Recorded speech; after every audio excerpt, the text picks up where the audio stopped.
नमस्कार दोस्तों, स्वागत है आप सबको आज के सेशन में। आई होप आप सब अच्छे होंगे, मस्त होंगे, ज़बरदस्त होंगे। जैसा कि हम सब जानते हैं कि हमने पिछली क्लास में कॉइन्स के बारे में पढ़ा, सिक्कों के बारे में पढ़ा। हम लोग आर्कियोलॉजिकल सोर्स के बारे में पढ़ रहे हैं, जिसमें आपको इंस्क्रिप्शन और कॉइन्स के बारे में बता दिया गया। आज की वीडियो में हम मॉन्यूमेंट और स्टैचू के बारे में जानेंगे, मीन्स स्मारक और मूर्ति कला के बारे में जानेंगे। आप सबको पता होना चाहिए कि हम आर्कियोलॉजिकल सोर्स पढ़ रहे हैं, जिसमें हमें inscription, coins, monument, statue, shields, fossil इन सब के बारे में पढ़ना है, जिसमें हमने इंस्क्रिप्शन और कॉइन्स को कवर कर लिया है। आज के क्लास में हम मॉन्यूमेंट और स्टैचू के बारे में जानेंगे। तो हेडिंग लिखेंगे मॉन्यूमेंट या स्मारक।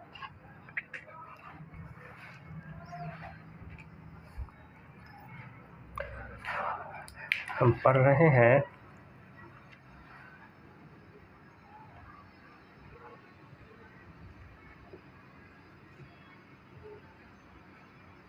एंशिएंट इंडिया, हिंदी में कहेंगे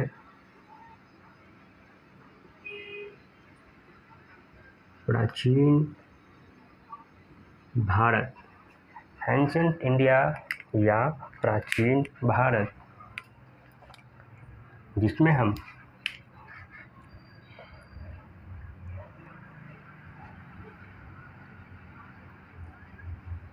पढ़ रहे हैं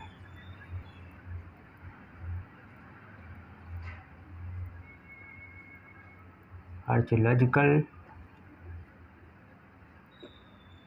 सोर्सेस, हिंदी में कहेंगे पुरातात्विक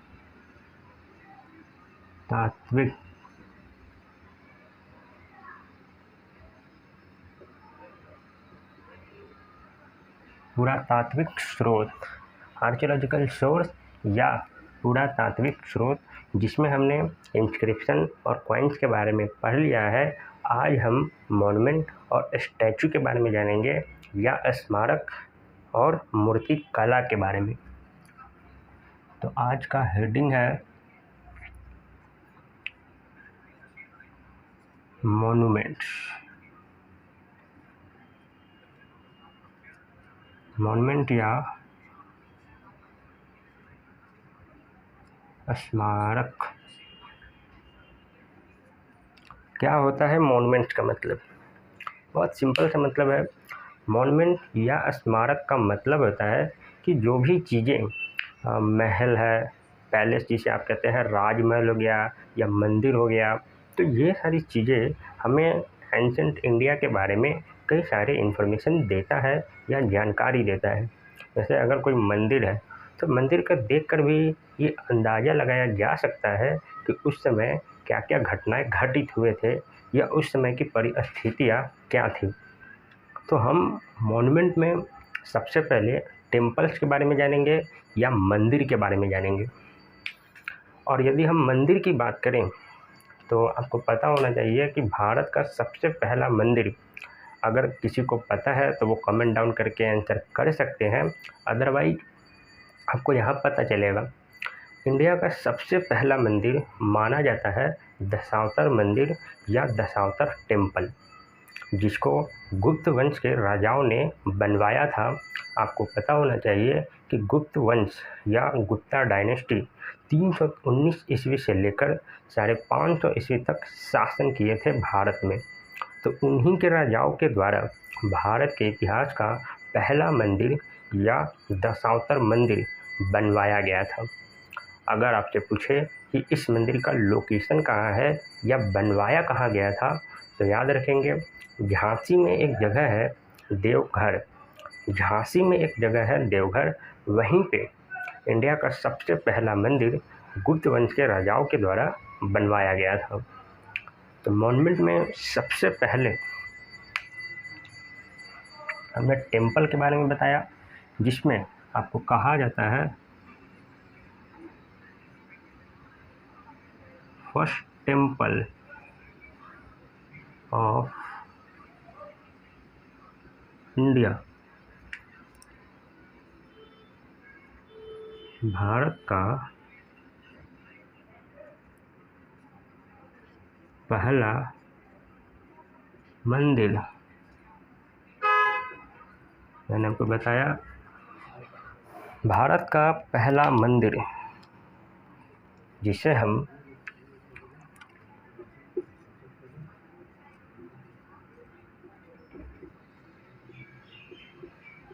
दशावतार टेम्पल के नाम से जानते हैं या दशावतार मंदिर के नाम से जानते हैं। अगर आपसे पूछे ये बनवाया किसके द्वारा गया था,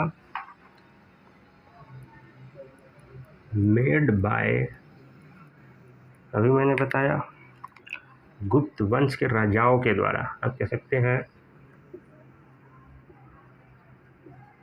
गुप्त पीरियड, जिसका शासन काल 319 AD से लेके 550 AD तक रहा है।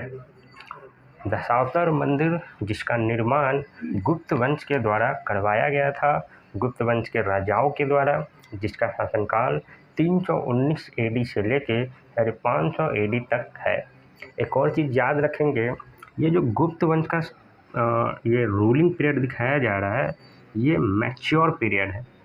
आपको पता होना चाहिए कि गुप्त वंश के दो चीज़ें हैं, एक संस्थापक है, एक वास्तविक संस्थापक है। तो ये जो टाइमलाइन है वास्तविक संस्थापक से काउंट किया जाता है।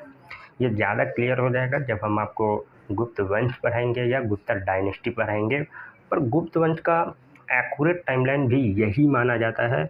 इसके पहले भी शासन था, लेकिन वो उतना आप कह सकते हैं कि डोमिनेंस नहीं माना जाता। तो पहला मंदिर, भारत का पहला मंदिर दशावतार मंदिर, जिसको गुप्त वंश के राजाओं ने बनवाया। और इसका अगर लोकेशन की बात करें, इसका लोकेशन किस जगह में बनवाया गया, तो मैंने बताया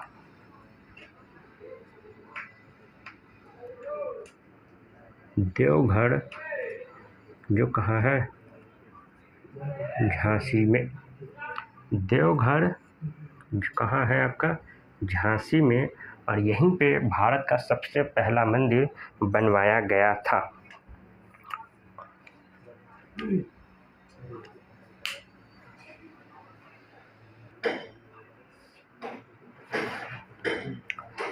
एक और चीज़ याद रखेंगे, प्राचीन भारत में होता क्या था कि कोई भी मंदिर बना करता था तो वो 2 आर्ट के बेसिस पे बना करता था या 2 शैली के बेसिस पे बना करता था। कहने का मतलब है, प्राचीन भारत में उत्तर भारत में जो मूर्तियाँ बना करती थी वो कोई और आर्ट से बना करता था, कोई और शैली से बना करता था। और जबकि दक्षिण भारत की बात करें तो दक्षिण भारत में मंदिर कोई दूसरे आर्ट से बना करती थी, दूसरे शैली से बना करती थी। अब क्या है इसका मतलब, देखिए प्राचीन भारत में जो मंदिर हुआ करती थी वो 2 शैली में बना करती थी। पहला शैली जो कहलाता था आपका नगर आर्ट या नगर शैली, और दूसरा शैली जिसे हम द्रविड़ आर्ट के नाम से जानते हैं या द्रविड़ शैली। उत्तर भारत में नगर आर्ट या नगर शैली के बेसिस पे मंदिर बना करती थी। और यही बात करें दक्षिण भारत की, तो दक्षिण भारत में मंदिर द्रविड़ आर्ट के बेसिस पे बना करती थी। तो ये भी पॉइंट लिखेंगे, ये पहला पार्ट है और ये दूसरा, यहाँ पे याद रखेंगे। मंदिर आप लिख सकते हैं, जो भी आपका मंदिर है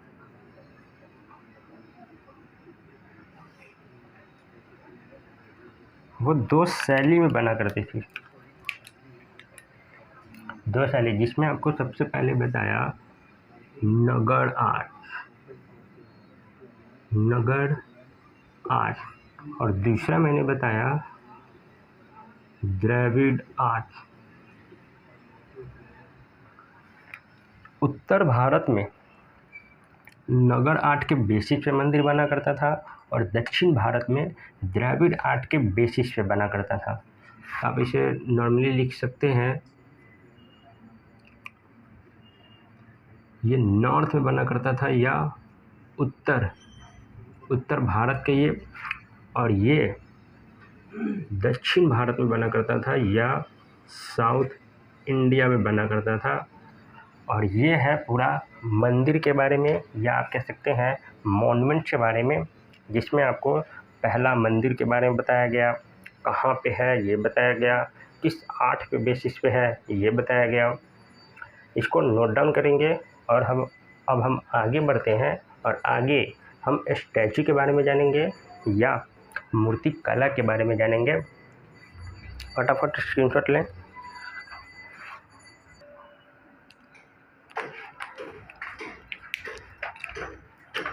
तो अब हम बात करते हैं स्टैचू के बारे में या मूर्ति कला के बारे में।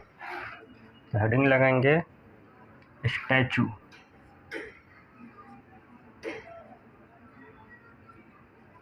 स्टैचू या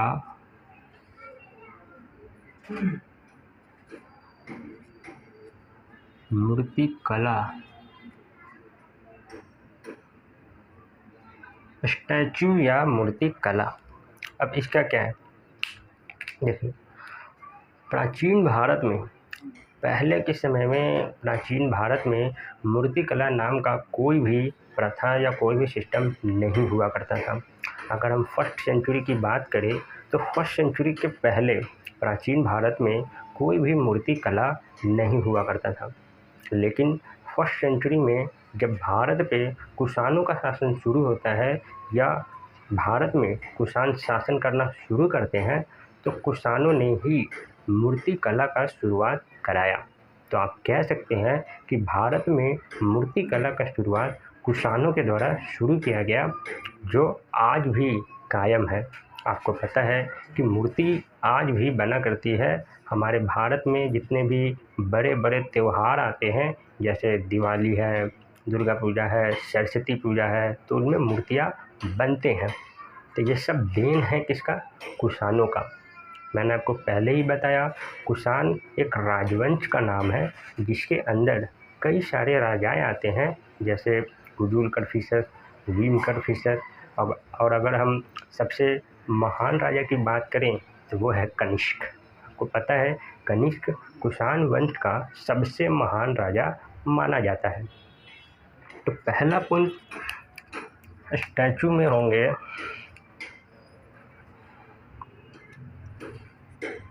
started by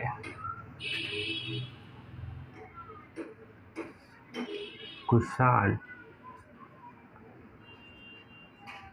started by Kushan firstly।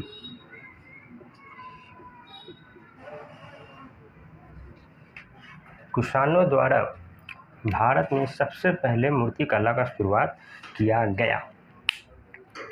अब होता क्या है, प्राचीन समय में आपको पता है कुषाण जो वंश है या राजवंश है वो गौतम बुद्ध के बाद आया है।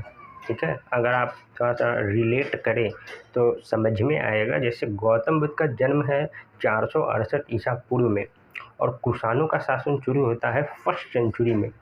तो जाहिर की बात है कि गौतम बुद्ध कुषाण से पहले आए। ठीक है, तो कुषाण जब आए तो गौतम बुद्ध की मूर्तियाँ बनना शुरू हुई।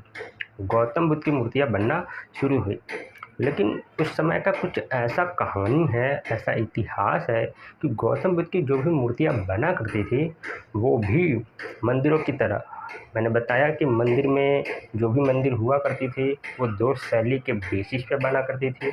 ठीक उसी तरीके से गौतम बुद्ध की जो मूर्तियाँ हुआ करती थी वो भी दो शैली के बेसिस पे बना करती थी या दो आर्ट के बेसिस पे बना करती थी, जिसमें पहला था गांधार आर्ट और दूसरा था मथुरा आर्ट। ठीक है, उस समय की बात कर रहे हैं, प्राचीन भारत की बात कर रहे हैं। तो आप यहाँ पे लिख सकते हैं second point, statue of Gautam Buddha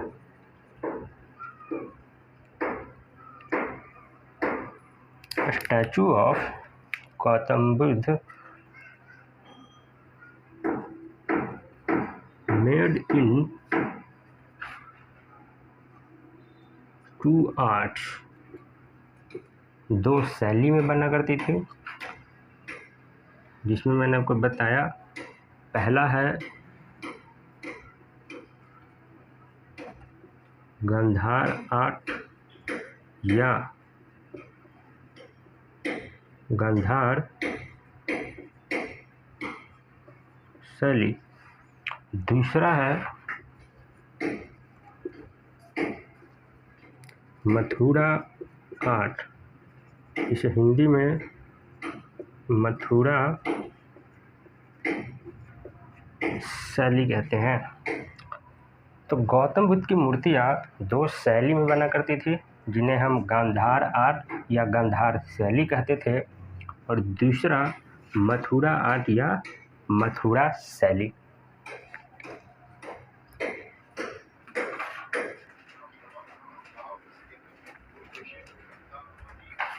अब आपके मन में ये सवाल आता होगा कि आखिर गौतम बुद्ध का मूर्तियाँ दो शैली में बना क्यों करती थी, एक गांधार आर्ट में बन रहा है तो दूसरा मथुरा आर्ट में बन रहा है, आखिर इसका कारण क्या है?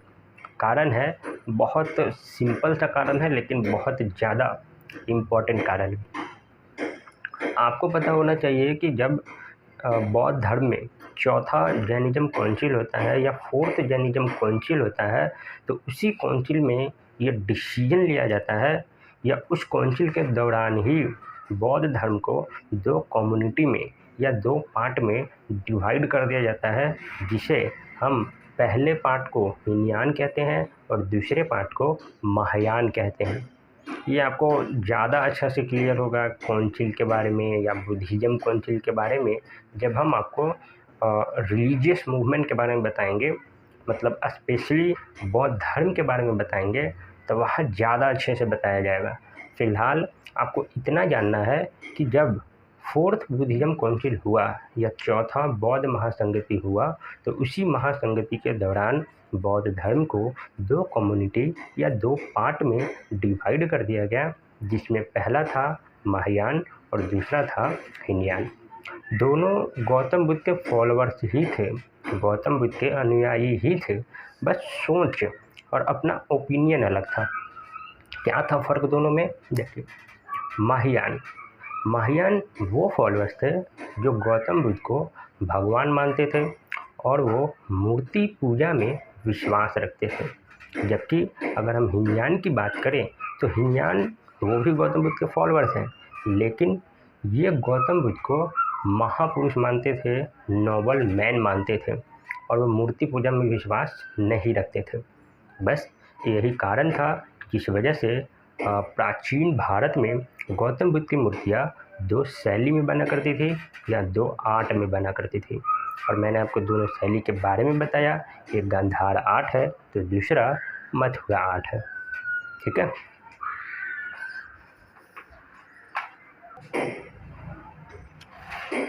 तो बस इसमें यही है, fourth Buddhism council, fourth Buddhism council, इसी काउंसिल के दौरान मैंने आपको बताया कि बौद्ध धर्म दो पार्ट में डिवाइड हो गया। जो आपका बुद्धिज़्म है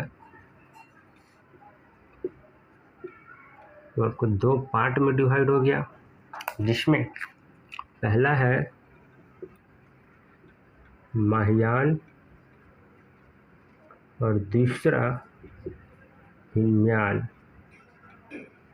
और मैंने आपको बताया महायान जो गौतम बुद्ध को भगवान मानते थे, मूर्ति पूजा में विश्वास रखते थे, और जबकि हीनयान वो नोबल मैन मानते थे, महापुरुष मानते थे, और ये मूर्ति पूजा में विश्वास नहीं रखते थे।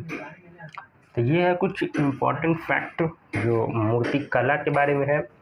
इसके आगे सबसे ज़रूरी चीज़, अब ध्यान से सुनना, अगर आपसे पूछे कि बताइए भारत में सबसे पहले मूर्ति किसका बनाया गया था, और ये पूछे कि सबसे पहले मूर्ति बनाकर किसे पूजा गया था, बहुत बड़ा सवाल है, इम्पोर्टेंट सवाल है, ध्यान रखेंगे।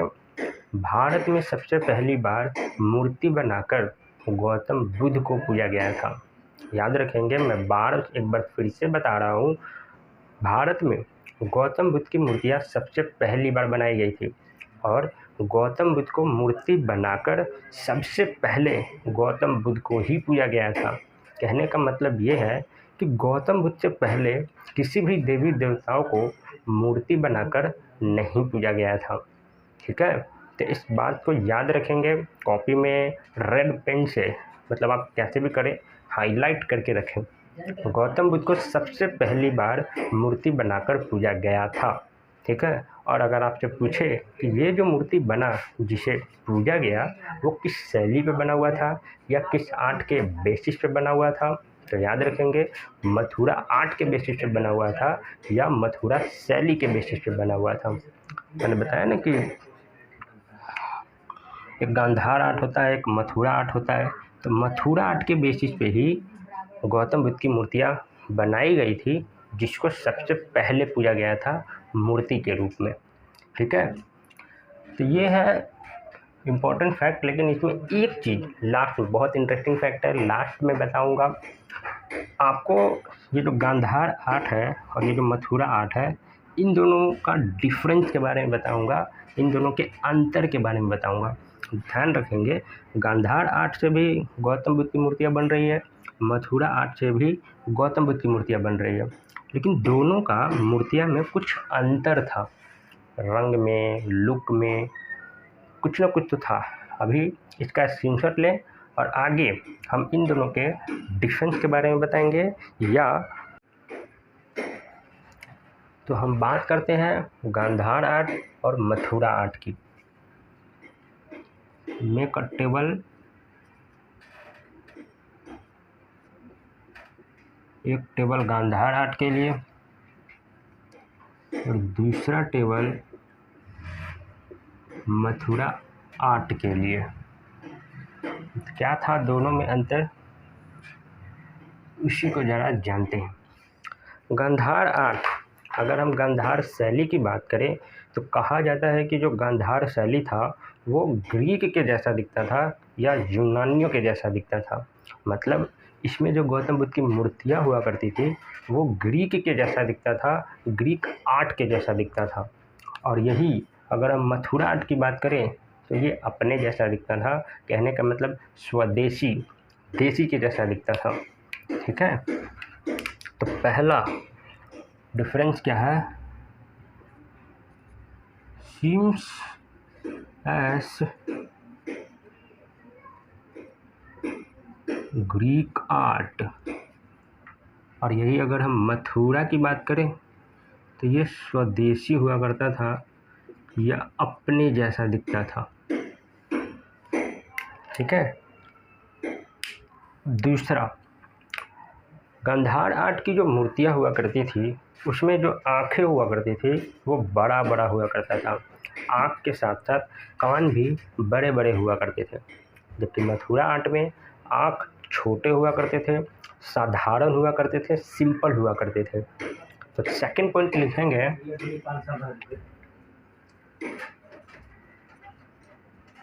आईज वर बिग, आँखें बड़े हुआ करते थे, जबकि इसमें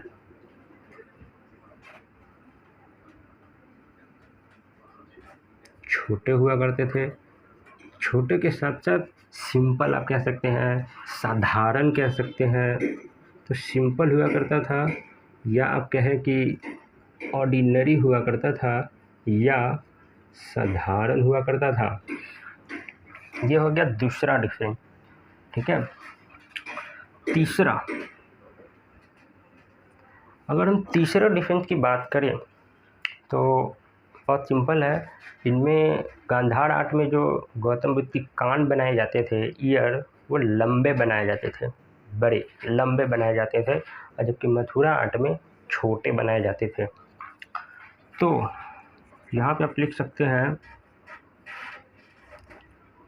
year were long, Gandhara art में कान लंबे बनाए जाते थे या बड़े बनाए जाते थे, जबकि मथुरा आर्ट में ईयर क्या थे, शॉर्ट थे या छोटे थे। अब एक लास्ट डिफरेंस जो बहुत ज़्यादा सिंपल है, रंगों के बारे में है, कलर के बारे में है। अगर हम गांधार आर्ट की बात करें तो इसमें गौतम बुद्ध की मूर्तियाँ काले रंग की हुआ करती थी या ब्लैक रंग का हुआ करता था, जबकि मथुरा आर्ट में मूर्तियाँ कलर्ड हुआ करती थी या वाइट हुआ करती थी। तो लास्ट डिफरेंस यही है रंगों के बारे में।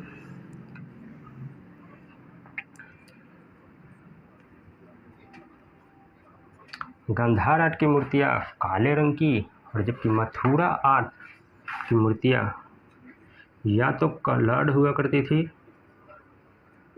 या फिर श्वेत रंग आप कह सकते हैं, उजला रंग कह सकते हैं। तो ये है कुछ डिफरेंसेस गांधार आर्ट और मथुरा आर्ट के बारे में, जो बहुत सिंपल है। और इसी के साथ आज का सेशन होता है समाप्त। आई होप आपको ये वीडियो पसंद आया होगा। वीडियो पसंद आया तो वीडियो को लाइक, शेयर और चैनल को सब्सक्राइब करके भी हमारे साथ बने रहे, ताकि हमें नेक्स्ट वीडियो बनाने का मोटिवेशन मिले। तो thank for watching this video. मिलते हैं नेक्स्ट वीडियो में, तब तक आप सब अपना बहुत ज़्यादा ध्यान रखें।